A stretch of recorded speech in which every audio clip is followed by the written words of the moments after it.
آقا محمد الرسول اللہ صلی اللہ تعالیٰ علیہ وسلم پر نازل ہوا۔ ہمارے نبی کو اللہ پاک نے آخری نبی بنا کر بھیجا، سردار الانبیاء بنا کر، تو اسی طرح اپنے کلام پاک یعنی قرآن مجید کو آخری کلام سردار الکتاب بنا کر نازل فرمایا۔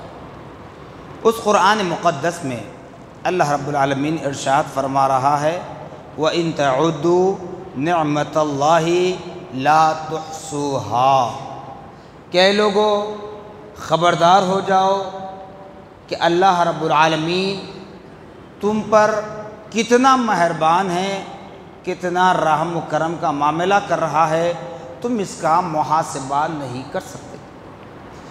محاسبہ اس وقت ہوتا ہے جب تمہارے پاس کوئی چیز ایسی ہو جس کو تم گن پاؤ گے، کاؤنٹنگ کر سکو گے۔ تو کوئی ایسا آلہ نہیں ہے، کوئی طریقہ کار، کوئی میتھڈ نہیں ہے جو اللہ پاک کی نعمتوں کو اکٹھا کیا جا سکے، اس کی کاؤنٹنگ کیا جا سکے۔ جب اللہ پاک کی نعمتوں کی کاؤنٹنگ نہیں ہو سکتی تو پھر اللہ پاک کی نعمتوں کا بدلہ بھی ادا نہیں کر پاتے، چاہے ہمیں 1000 سال نہیں بلکہ قیامت کا وہ سورج طلوع ہونے تک، قیامت کا وہ سورج طلوع ہونے تک اگر زندگی عطا کی جائے اور اس زندگی میں ایک ایک لمحہ خالی چھوڑے بغیر رب تبارک و تعالیٰ کی عبادت و ریاضت میں مصروف و مشغول رہے، فرائض واجبات کے علاوہ نوافل کی کثرت کرتے رہیں، تب بھی اللہ پاک کی ایک نعمت کا بھی بدلہ ہم ادا کرنے سے قاصر، تب بھی ہم اللہ پاک کی ایک نعمت کا بدلہ بھی ادا کرنے سے قاصر۔ صاحبوں، آپ دیکھ رہے ہیں سوشل میڈیا پر ہر کسی کے ہاتھ میں اب ٹی وی نہیں رہی، ہر کسی کے ہاتھ میں اسمارٹ فون ہے، بچہ ہو یا بچی، بوڑھا ہو یا بوڑھی، جوان ہو یا کوئی ہو، مرد عورت، سب کے ہاتھ میں۔ یعنی ایسا معلوم ہوتا ہے کہ فون سب کچھ ہماری زندگی کا ایک ذریعہ ہے، فون ہی ہماری زندگی کا ایک ذریعہ ہے۔ اس طریقے سے ہم فون کو استعمال کرتے ہیں، یوز کرتے ہیں۔ تو بہرحال میں اس پر طنز کرنا مقصد نہیں، بتانا مقصد یہ ہے کہ آپ حالات دیکھ رہے ہیں، کہاں کہاں کیا کیا ہو رہا ہے، اور ہم اپنے عیش و آرام سے باز آنا نہیں چاہتے، اپنی خواہشات سے باز آنا نہیں چاہتے۔ تو یاد رکھ لیں، اللہ تعالیٰ ہمیں مہلت دے رہا ہے، چھوٹ دے رہا ہے، وقت دے رہا ہے، کس لیے؟ تاکہ ہم سدھر جائیں، سنبھل جائیں، اپنی نسلوں کی تربیت کر لیں، کیونکہ نہیں معلوم ملک الموت ہمارے پاس کب آئے گی، کیسی حالت میں ہماری موت واقع ہوگی، مگر اس کے باوجود بھی آج ہم اور ہمارا معاشرہ اسی کلچر پر ہو رہا ہے جس کلچر والے اللہ رب العالمین کی ذات مقدسہ پر، اللہ پاک کی نشانیوں پر کیچڑ اچھالنے کی ناپاک سازش کر رہے ہیں، اللہ کی نشانیوں کو مسمار کرنے، اللہ پاک کی نشانیوں کو منہدم کرنے، اللہ پاک کی نشانیوں کو اپنے قبضے میں لینے کی ناپاک سازشیں کر رہے ہیں۔ لیکن ہم مسلمان ہیں کہ بالکل اس طرح سوچ کر زندگی گزار رہے ہیں کہ ہمیں مرنا نہیں ہے۔ دیکھیے قرآن کیا کہہ رہا ہے، میں نے بارہا کہا کہ قرآن لفظ جہاد کا جو مسئلہ ہے، ہمارے برادران وطن اس کو جہاد سے مراد لڑنا تصور کرتے ہیں کہ قرآن ان کا اسلام، ان کا مذہب، ان کا خدا، ان کا نبی ان کو لڑنے کی، مارنے کی، قتل کرنے کی تعلیم دے رہا ہے۔ ہمارے برادران وطن کے پاس یہ تصور ہے، یہ سوچتے ہیں، یہ سمجھتے ہیں، لیکن پیارے آقا صلی اللہ تعالی علیہ وسلم نے فرمایا قرآن پاک میں جو لفظ جہاد ہے اس کو لے کر کہ جہاد کوئی غیر مومن سے لڑنا، ہتھیار لے کر نکلنا، اس کا سر قلم کرنا، اس کو قتل کرنا نہیں ہے، بلکہ جہاد سے مراد یہ اپنے نفس امارہ کو مارنا ہے، اپنی خواہشات کو توڑنا ہے۔ جہاں ہمارا نفس خوش ہوتا ہے اس کو نربس کرنا ہے، جہاں ہمارا نفس موٹا ہوتا ہے اس کو کمزور اور کھوکھلا کرنا ہے۔ جیسے آج ہم نمازیں چھوڑ کر، اللہ کے گھر سے دور رہ کر، قرآن پاک سے کوسوں میل دور رہ کر اپنے نفسوں کو کھوکھلا کر رہے ہیں، اسی طرح نفس جو چاہتا ہے اس کی خواہشات کو ترک کر کے نفس کو کھوکھلا کرنا ہے، نفس کو مردہ کرنا ہے، اس طرح کہ تمہاری روح مضبوط ہو جائے اور تمہارا تعلق خدا سے جڑ جائے۔ اس طرح نفس امارہ سے لڑنے کا نام جہاد بتایا گیا قرآن میں۔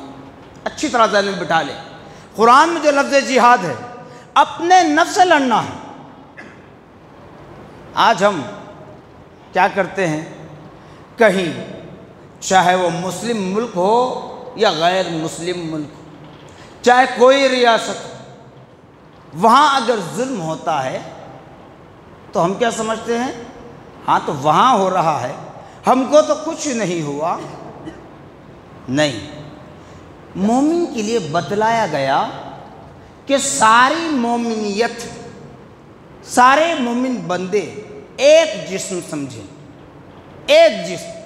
جیسے پیر میں کانٹا چبھ جائے تو پورے جسم میں تکلیف جیسے ہم محسوس کرتے ہیں نا، اگر وہیں پر کہیں مومن کے ساتھ ظلم و زیادتی، بربریت کی جائے، ہماری ماؤں بہنوں کی عزت لوٹ لی جائے، عصمت ریزی کی جائے، مال لوٹ لیا جائے، معصوم بچوں کو شہید کر دیا جائے، کاٹا جائے، آگ کے حوالے کیا جائے، تو یہ تصور کر لیں کہ یہ ظلم کل ہم پر بھی ہو سکتا ہے، یہ ظلم کل ہم پر بھی ہو سکتا ہے۔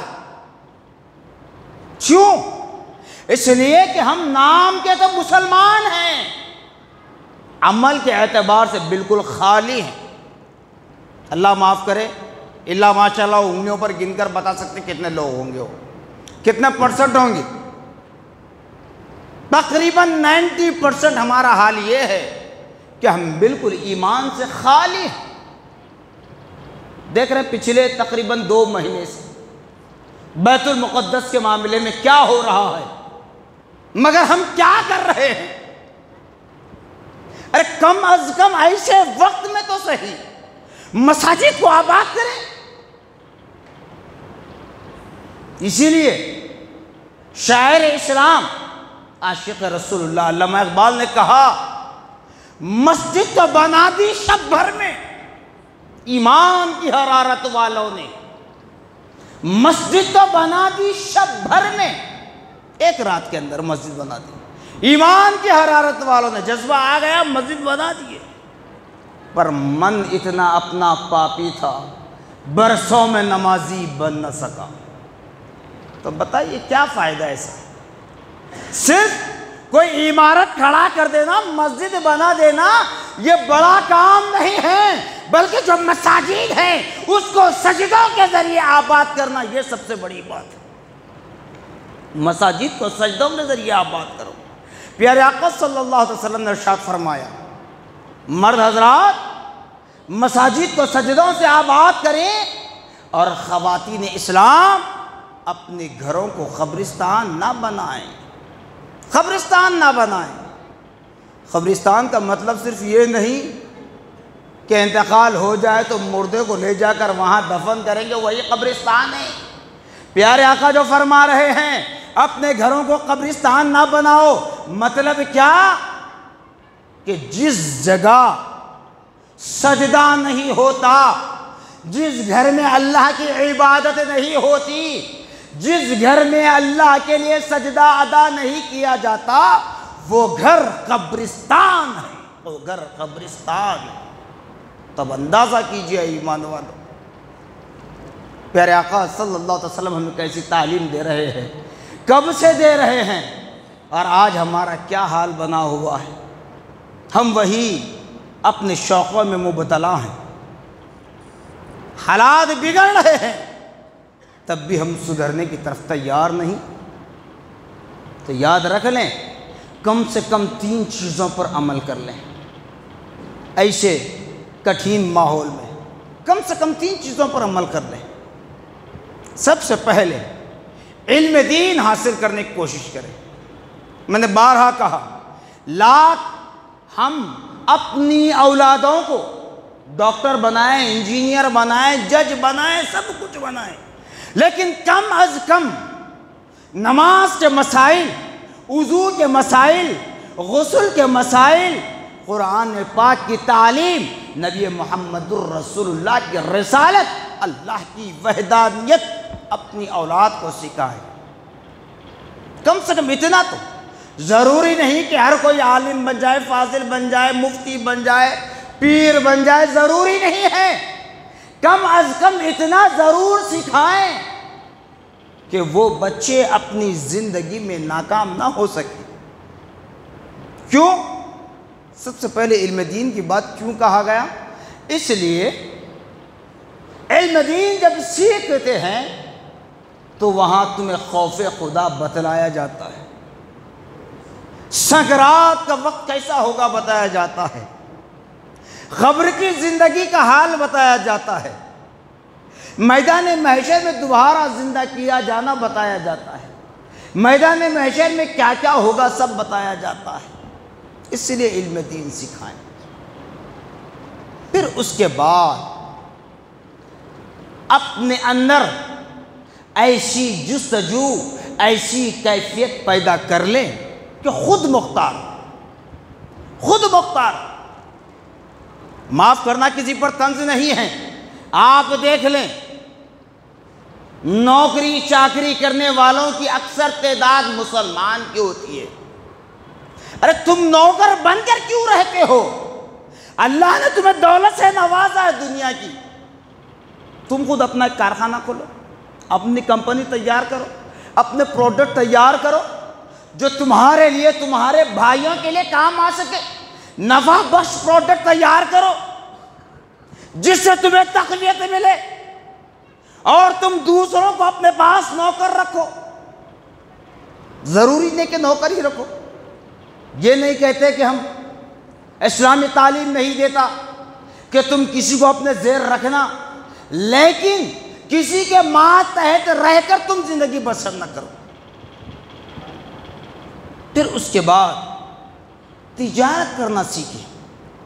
کمپنیاں نہیں ڈال سکتے، پروڈکٹ نہیں بنا سکتے، کم از کم اپنا اون بزنس کریں، تجارت کریں، سنت رسول تجارت،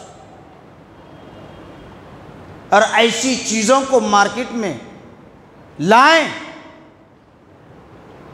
اس پر تم جتنا ریسرچ کرتے ہیں نا، ہر چیز پر جیسے فون لے کر بیٹھ جاتے ہیں نا، ویسے وہیں پر اپنے کھانے پینے، اوڑھنے پہننے بچھانے، ہر وہ اعتبار سے ایسی چیزوں کو سرچ کر کے نکالیں کہ یہ دشمن ممالک کے پروڈکٹ نہ ہوں۔ آج ہمارے پاس دیکھ لیں، ہم جتنا کھاتے ہیں پیتے ہیں، میں ہمیشہ کہتا ہوں رمضان میں ہو یا غیر رمضان میں، مسلمان جتنا کھانے پینے میں پیسہ استعمال کرتا ہے شاید ہی کوئی اور قوم نہیں ہے۔ مگر کون سے کھانے کھا رہے ہیں؟ وہی کھانے کھا رہے ہیں جس کو دشمنوں نے بنایا، جس کو دشمنوں نے بنایا۔ تم خرید رہے ہیں، ارے 1 روپیہ صحیح، 1 روپیہ اگرچہ کہ اس کمپنی کو پروفٹ جاتا ہے، تب دیکھ لیں دن بھر میں وہی چیز لاکھوں کی تعداد میں لوگ خرید رہے ہیں، تو اب ایک ایک روپے سے کاؤنٹ کرتے چلے جائیں کتنا روپیہ جمع ہوتا ہے، اور وہی پیسے سے تم پر ظلم برسایا جا رہا ہے، تمہارے بھائی بہنوں کا قتل کیا جا رہا ہے۔ یہ میں لے کر رہا ہوں، قرآن کہہ رہا ہے کہ لوگوں تم اپنے آپ میں خود مختار بننے کی کوشش کرو، تم اپنے آپ کو طاقتور بناؤ، اپنے بھائی کو طاقتور بناؤ، جو کمزور ہو کر بیٹھ جاتا ہے اسے سہارا دے کر اٹھاؤ، اسے کمتر نہ سمجھو۔ اور تیسری بات ہمیشہ کہتا ہوں عقائد کے معاملات اپنی جگہ مسلم ہیں، عقائد میں جو جھگڑا ہے وہ اپنی جگہ مسلم ہے، لیکن اس بات کو اچھی طرح ذہن میں بٹھا لیں، جب باہر نکلیں تو عقائد کو بالائے طاق رکھ دیں اور ایک جٹ ہو جائیں، ایک جسم ہو جائیں، کیونکہ تم کو مارنے والا یہ نہیں کہتا کہ یہ سنی ہے، یہ فلاں ہے، یہ فلاں ہے، یہ فلاں ہے، وہ یہ سوچتا ہے کہ مسلمان ہیں، ان کو مارا جائے، ان کو قتل کیا جائے۔ یاد رکھ لیں اللہ اس کا رسول حاضر و ناظر ہے، ورغلانا میں نہیں چاہتا۔ اسلام، قرآن، خدا اور نبی محمد الرسول اللہ صلی اللہ تعالیٰ علیہ وسلم نے ہمیں تعلیم نہیں دی، اور میں بھی یہ نہیں کہہ رہا ہوں کہ تم کسی سے لڑنے کے لیے تیار ہو جاؤ۔ ان تمام باتوں کو پیش نظر رکھ کر آپ سے یہی درخواست کر رہا ہوں کہ تم اپنے اندر خود مختار بن جاؤ، خود اپنی کمپنیاں کھولو، خود اپنے کارخانے کھولو، خود اپنے ایسے پروڈکٹ بناؤ جو دیگر کمپنیوں کے پروڈکٹ کا بیکاٹ ہو جائے، جس سے ان کی طاقتیں پست ہو جائے، پھر دیکھیں گے ان کے پاس طاقت کہاں سے آتی ہے۔ یاد رکھو اے مسلمانوں، آج مسلمانوں کے درمیان نئے فرقوں کا آغاز ہو رہا ہے، خود اہل سنت والجماعت کے اندر بھی آج ٹکڑے ہو رہے ہیں۔ اس کی بنیاد کیا ہے؟ وہی دشمن طاقتیں جس کے پروڈکٹ کو تم استعمال کرتے ہو، وہی تمہارے پیسے سے تمہارے درمیان تفرقہ ڈالا جا رہا ہے، نئے فتنے آ رہے ہیں۔ ارے اسلام کھلے عام نازل ہو کر ظاہری اعتبار سے پیارے آقا صلی اللہ علیہ وسلم کی ولایت بسعادت ہو کر 14 صدیاں گزر گئی، آج تک وہ اختلافات نہیں تھے، اب 14 صدیاں گزرنے کے بعد اختلافات ہو رہے ہیں۔ تو بتاؤ اس کا مسئلہ کیا ہے؟ مسئلہ یہی ہے کہ ہم دوسروں کے زیر ہو کر زندگی گزار رہے ہیں۔ خدا کے واسطے معصوم بچے بھی یہ عہد کر لیں، والدین پیرنٹس بھی یہ عہد کر لیں، دادا نانا ہے وہ بھی عہد کر کے اٹھے آج اللہ کے گھر سے کہ آج سے ہم اپنے نونہالوں کو اسلام کی تعلیم دیں گے، قرآن پڑھائیں گے، نماز روزے کے پابند کریں گے، مسائل سے واقف کرائیں گے۔ ارے بھائی صاحب، میں نے بارہا کہا، دنیاوی تعلیم کے لیے لاکھوں روپے ڈونیشن دیا جاتا ہے، ہزاروں روپے منتھلی فیس پے کی جاتی ہے جی، پھر ٹیوشن کے لیے ہزاروں روپے پر پیریڈ پر سبجیکٹ منتھلی ہزاروں روپے فیس پے کی جاتی ہے۔ وہ تعلیم کب تک کام آئے گی؟ میں یہ نہیں کہہ رہا ہوں کہ آپ دنیاوی تعلیم حاصل نہ کریں، مگر بتائیے کب تک کام آئے گی؟ جب تک آپ زندہ ہیں۔ تو بتائیے کہ زندگی ہی اگر سب کچھ ہے، زندگی ہی سب کچھ ہے، تو پھر اسی پر صرف کیجیے، خرچ کیجیے۔ اگر نہیں، یہ جانتے ہو کہ مرنا ضرور ہے، خبر میں جواب دینا ضرور ہے، میدان محشر میں رائی دانے کے برابر حساب دینا ضرور ہے۔ یہ اگر ایمان ہمارا ہے اس پر راضی ہیں، متفق ہیں، سیٹسفائی ہیں، تو پھر جس طرح دنیاوی تعلیم کو حاصل کرنے کی کوشش کرتے ہو نا، اسی طرح دینی تعلیم حاصل کرنے کے لیے بھی آگے بڑھے، دینی تعلیم کے لیے بھی پیسہ خرچ کرے۔ اور یہ بھی کہوں گا، نبی پاک صلی اللہ علیہ وسلم کی امت میں جو علماء ہیں، جو حفاظ ہیں، جو خطباء ہیں، جو مفتیان عظام ہیں، انہیں بھی چاہیے کہ صرف مساجد کے حد تک محدود نہ رہیں، بلکہ وہ بھی اپنا ایک اون بزنس رکھیں، سائیڈ میں بزنس رکھیں، تاکہ ہماری معصوم نسلوں کو طریقہ مل جائے۔ آج دینی تعلیم حاصل کرنے والوں کا بھی یہی حال ہے، دنیاوی تعلیم حاصل کر کے ڈگریاں، لاکھوں روپیہ ڈگریاں خرچ کر کے ڈگریاں حاصل کرتے ہیں، لیکن پھر دیکھے تو نوکری چاکری، کوئی زوماٹو میں کرتا ہے، کوئی راپیڈو میں کرتا ہے، جی کوئی آٹو چلاتا ہے، تو فائدہ کیا ہوا جناب والا؟ لاکھوں روپیہ خرچ کر کے ڈگری لینے کا، گریجویٹ بننے کا، پوسٹ گریجویٹ کرنے کا۔ تو لہٰذا اپنے اندر خود مختاری پیدا کریں، تاکہ دشمنوں کی طاقتیں پست ہو جائیں، ان کو ہتھیار لینے پر بھی مجبور کیا جائے۔ پھر جب تمام عالم اسلام کے مسلمان اللہ کی بارگاہ میں رجوع ہو جائیں، اللہ سے اپنا رشتہ مضبوط کر لیں، پیارے آقا صلی اللہ علیہ وسلم کی محبت کو اپنے دل میں بسا لیں، اور رب کی بارگاہ میں جب دعا کریں تو دعائیں خالی نہیں جائے گی۔ آج ہماری دعائیں، ہمارا نماز پڑھنا، ہمارا قرآن کی تلاوت کرنا، ہر چیز ایک فیشن بن چکا ہے، جس کی وجہ یہی ہے کہ مسلمان مار کھا رہا ہے۔ تو لہٰذا ساری دنیا کے مسلمانوں کے لیے میسج ہے، یہ پیغام ہے، صرف ایک کنٹری کے لیے، ایک ملک کے لیے، ایک ریاست کے لیے، ایک شہر کے لیے نہیں، ساری دنیا کے لیے، ساری دنیا کے مسلمانوں کے لیے اپنے ایمان کا سودا نہ کرے، چاہے کوئی ہو۔ یاد رکھ لیں، اگر کوئی اپنے ایمان کا سودا کرتا ہے چند پیسوں کی بنیاد پر، چند ٹکوں کی بنیاد پر، چند حسیناؤں کی بنیاد پر، چند کرسیوں کی بنیاد پر، ارے 4 روز کی دنیا کے لیے تم اپنے ایمان کا سودا کر بیٹھو، مگر یاد رکھو قیامت کے دن پوچھا جائے گا۔ آج تمہیں ڈر ہے کہ وہ مجھ کو مارے گا، وہ مجھ پر حملہ آور ہوگا، اس کا ڈر ہے، ارے ایک دن وہ بھی فنا ہو جائے گا۔ میدان محشر میں جب حساب و کتاب کے لیے دوبارہ زندہ اٹھایا جائے، وہاں پر فرشتہ پوچھے گا، لمن الملک اليوم، لمن الملک اليوم، لمن الملک اليوم۔ قرآن پاک کی آیت ہے، مطلب کیا؟ فرشتہ پوچھے گا لمن الملک اليوم۔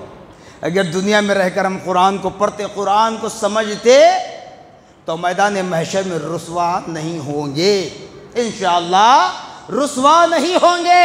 فرشتہ کیا پوچھے گا؟ لمن الملک اليوم، بتا آج کس کی بادشاہت ہے؟ دنیا میں رہ کر جس سے ڈر کر تو اپنے ایمان کا سودا کیا تھا، دنیا میں رہ کر جس کی ڈر کی وجہ سے اپنے دروازے کھول دیا تھا، ارے دنیا میں رہ کر جس کے خوف کی وجہ سے اپنی کرسی کو بھی بیچ دیا تھا، اپنی عزت کو بیچ چکا تھا، سب کچھ کیا تھا، مگر بتائے بندے آج کس کی بادشاہت ہے؟ آج کس کی بادشاہت ہے؟ کچھ نہیں کہا جائے گا، صرف یہی کہنا پڑے گا، للہ الواحد القہار، للہ الواحد القہار۔ آج کے دن اگر کسی کی بادشاہت ہے تو خدائے رب العالمین کی بادشاہت ہے۔ اللہ پاک کی بادشاہت ہے۔ تو اس لیے اے ایمان والو، جہاں میدان محشر میں اللہ ہمارا بادشاہ ہوگا، وہی قبر کی زندگی میں ہمارا بادشاہ ہے، وہی اس فنا ہونے والی دنیا کی زندگی میں بھی ہمارا بادشاہ ہے، وہی ہمارا خالق ہے، وہی ہمارا مالک ہے، وہی موت دینے والا ہے، وہی زندگی دینے والا ہے۔ تو ڈرو تو اس رب سے ڈرو تاکہ تمہیں زندگی کامیابی کے ساتھ مل جائے۔ ڈرو اس رب سے تاکہ تمہیں سکرات کے وقت بآسانی تمہاری روح قبض ہو جائے۔ ڈرو اس رب سے تاکہ تمہیں قبر کی اندھیری زندگی میں اجالا مل جائے۔ ڈرو اس رب سے تاکہ تمہیں میدان محشر میں جب دوبارہ زندہ کیا جائے تو پیارے آقا محمد الرسول اللہ صلی اللہ علیہ وسلم کے قدموں میں تم اٹھ سکو، پیارے آقا صلی اللہ علیہ وسلم کے نبوت والے ہاتھوں سے جام کوثر پی سکو، پیارے آقا محمد الرسول اللہ صلی اللہ علیہ وسلم کی شفاعت عظمیٰ تم حاصل کر سکو، اللہ پاک کے سامنے حاضر ہو کر اپنے دہنے ہاتھ میں رائٹ ہینڈ میں نامہ اعمال ججمنٹ کی ڈگری لے کر جنت میں جانے کے قابل ہو۔ اس کے بعد بھی اگر ہم اپنی ہی پرانی خواہشات میں بتلا رہے ہیں تو قرآن کہتا ہے، سورہ کافرون کی آیت ہے، لَكُمْ دِينُكُمْ وَلِيَ دِينِ، کل قیامت کا میدان ہوگا تو لوگو تمہارا دین تمہارے ساتھ، میرا دین میرے ساتھ۔